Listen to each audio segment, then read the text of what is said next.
Sana nga lalaki na para tigilan ako ng asawa ko, Char.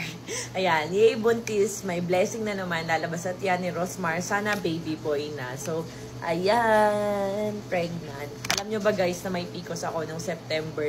And isa rin sa naging hamon sa akin kasi nga may mga nagko-comment na may PCOS sila, hindi magka-baby, kung ano nang ginawa, mga ritual, ininom-inom, pero hindi sila nabuntis. Pero kung uminom daw ng 3 bottles lang nitong Rosmar Cagayaco capsule natin, nabuntis agad.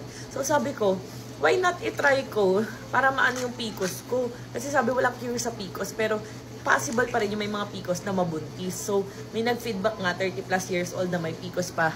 And ang tagal nila nagtatry ng asawa nila.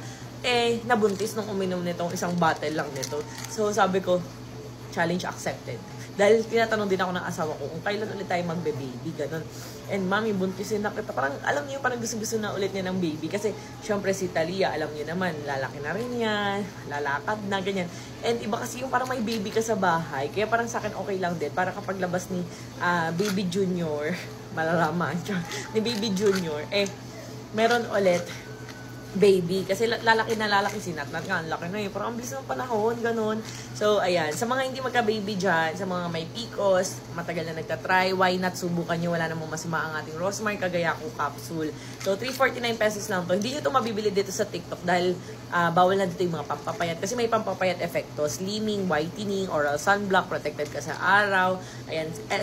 Tapos may 750 mg na siya, di ba? Di ba yung iba 400 lang, 500. Ito 750 mg. 60 capsule na. Kaya guys, i-try nyo na wala namang masamang mag-try.